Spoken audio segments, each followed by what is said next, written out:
गढ़ा। इसलिए thank you so much.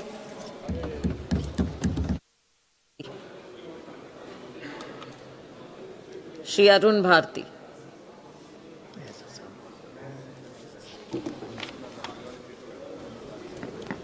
धन्यवाद अध्यक्ष महोदय। मैं अपनी बात रखने से पहले कल संपन्न हुए बिहार में राज्यसभा चुनावों के जो नतीजे आए हैं, इसके लिए माननीय प्रधानमंत्री नरेंद्र मोदी जी, हमारे पार्टी के नेता श्री चिराग पासवान जी का धन्यवाद करना चाहूँगा। उनके नेतृत्व में हम 5 सीट जीते हैं और साथ ही साथ बिहार में एनडीए के सारे विधायकों का भी धन्यवाद करना चाहेंगे, जिन्होंने वोट करके एनडीए के सारे सांसदों को जिताया है। मैं अपनी बात पर आ रहा हूं अध्यक्ष महोदय।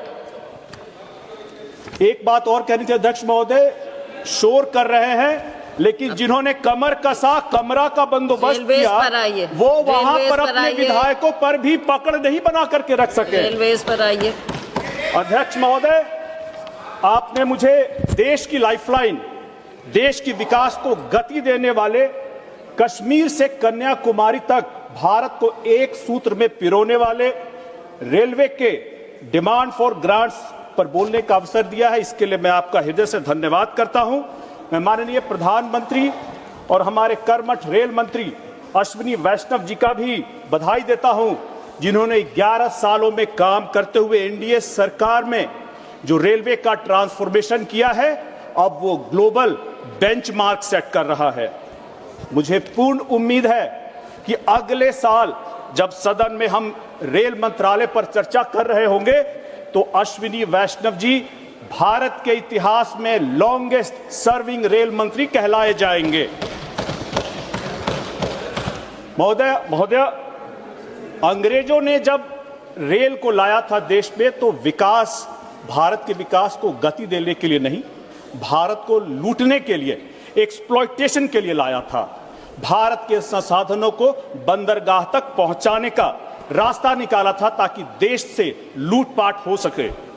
अंग्रेज चले गए, उसके बाद कांग्रेस पार्टी ने एकीकृत बिहार को भी इससे मरहूम ही रखा और जब 1952 में फ्रेट इक्वलाइजेशन पॉलिसी लाते हैं तब रेल के माध्यम से भी बिहार के विकास का दोहन ही करते हैं। अध्यक्ष महोदय,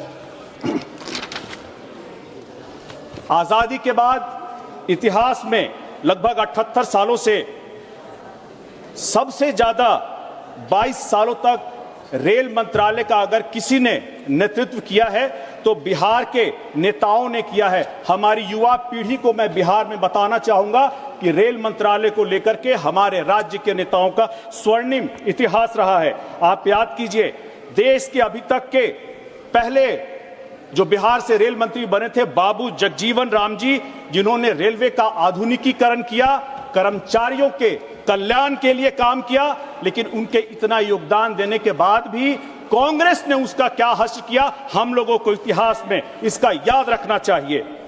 डॉक्टर राम सुभाग सिंह जी, जिनके विजन से 1969 में राजधानी एक्सप्रेस शुरू किया गया और वही राजधानी जब हम आज दिल्ली से पटना करते हैं तब हम याद नहीं रखते हैं कि ये किसकी देन थी और हमारे युवा पीढ़ी को इसके बारे में अवश्य जानना चाहिए। अभी कल ही चुने गए राज्यसभा के लिए हमारे बिहार के आदरणीय मुख्यमंत्री नीतीश कुमार जी ने तत्काल योजना लाकर और जनशताब्दी एक्सप्रेस के माध्यम से रेलवे को एक क्रांतिकारी शुरुआत दी थी।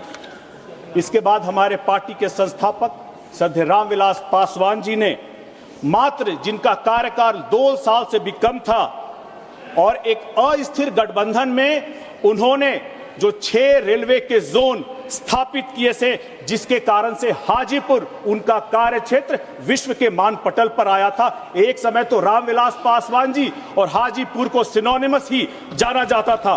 इसके साथ ही इलाहाबाद में, जयपुर में, बेंगलुरु में, जबलपुर में और भुवनेश्वर में रेलवे जोन स्थापित किए गए थे।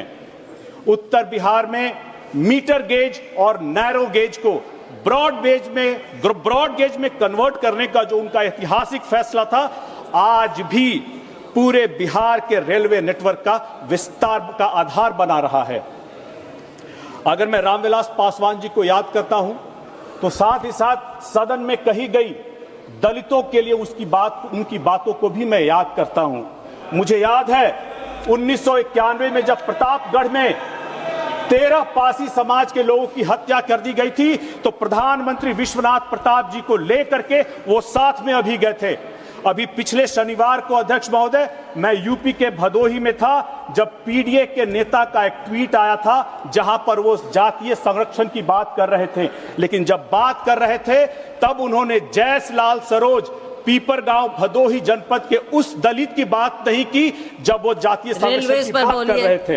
अध्यक्ष महोदय, रामविलास पासवान जी का जो रेलवे का महत्व को उन्होंने दिया है, लेकिन उसके विपरीत बिहार से एक और रेल मंत्री आए थे जिन्होंने रेलवे को लूट और भ्रष्टाचार का साधन बनाया था। उनका भ्रष्टाचार का एक्सप्रेस जब शुरू हुआ तब लैंड फॉर जॉब स्कैम और आईआरसीटीसी रेलवे घोटाले के रूप में दिखा। उन्होंने बड़ा ही दावा किया था कि 90,000 करोड़ का हमने रेलवे को मुनाफा कराया है, लेकिन जब ममता दीदी ने व्हाइट पेपर लेकर के आई थी जो आपके ही गठबंधन में है, तब उन्होंने कच्चा चिट्ठा खोला था। यह सिर्फ अकाउंटिंग की बाजीगरी थी और कुछ नहीं था।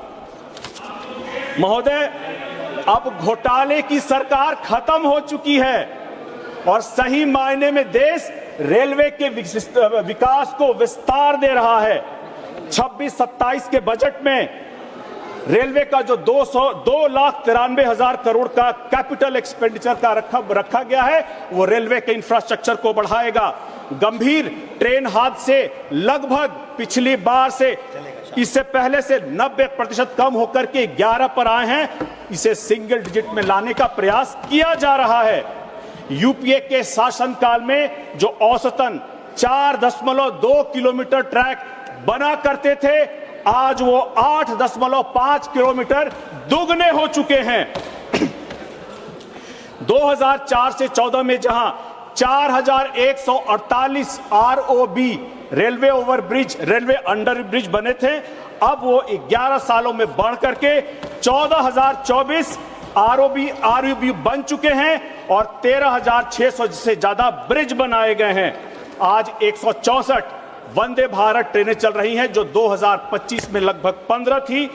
आज भारत में डिजाइन और डेवलप किए गए प्रोपल्शन सिस्टम हम दूसरे देशों को भी दे रहे हैं। हम अमेरिका को दे रहे हैं, जर्मनी को दे रहे हैं और फ्रांस को दे रहे हैं।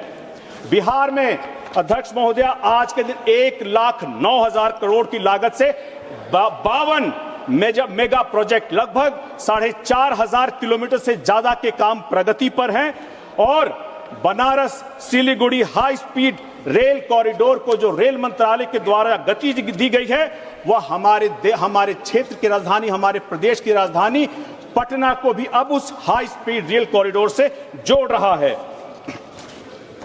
इस अभूतपूर्व विकास के बीच में मैं बिहार के जमुई संसदीय क्षेत्र से आता हूं और अपने क्षेत्र की कुछ मांगे मैं माननीय रेल मंत्री जी के संज्ञान में लाना चाहूंगा। मैंने पहले भी इनसे मुलाकात की थी और उन्होंने आश्वासन दिया है, मुझे पूर्ण उम्मीद है कि यह सारी चीजें पूर्ण होंगी। मैं माननीय रेल मंत्री जी से आग्रह करना चाहूंगा कि जमुई झाझा बेल्ट को एक हाई कैपेसिटी रेल कॉरिडोर के रूप में विकास करने पर ध्यान दिया जाए, इसको संज्ञान में लिया जाए। एक बहुत पुराना हमारे चिराग पासवान जी के समय में शुरू की गई झाझा बटिया न्यू रेल लाइन का निर्माण प्रशासनिक प्रक्रियाएं पूरी हो चुकी है, इसको जल्द से जल्द शुरू किया जाए। बैजनाथपुर, अंडोली और झाझा के बीच बाईपास लाइन 5 किलोमीटर जो है उसका निर्माण कार्य तुरंत शुरू हो। सीतारामपुर झाझा चौथी लाइन और सीतारामपुर क्यूल झाझा के रास्ते तीसरी लाइन को भी गति दी जाए। बरियारपुर मननपुर 68 किलोमीटर और लक्ष्मीपुर नवादा 137 किलोमीटर रेल परियोजना में तेजी लाई जाए। कटौना हॉल्ट पर डीएमयू ईएमयू ट्रेनों का ठहराव, चौरा हॉल्ट पर यात्रियों के ट्रेनों का ठहराव हो और साथ ही साथ जमुई और झाझा स्टेशन पर वंदे भारत और अमृत भारत ट्रेनों का ठहराव हो।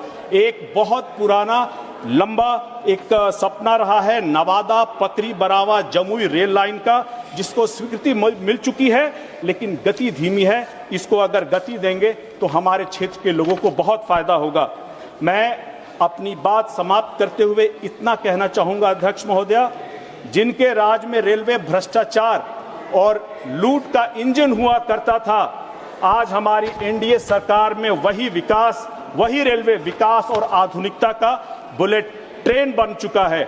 मैं अपनी पार्टी लोक जनशक्ति पार्टी रामविलास और अपने नेता चिराग पासवान जी की तरफ से इसी भावना के साथ रेल बजट की इन मांगों का पूर्ण रूप से समर्थन करता हूं और विपक्ष के उन साथियों जो सिर्फ सवाल उठाना जानते हैं, ये अंत में दो पंक्तियां कहूंगा। घोटाले की छुक छुक गाड़ी अब इतिहास हो गई है, वंदे भारत की रफ्तार हर हिंदुस्तानी का विश्वास हो गई है। धन्यवाद अध्यक्ष महोदय। श्री राजमोहन उन्नीथन।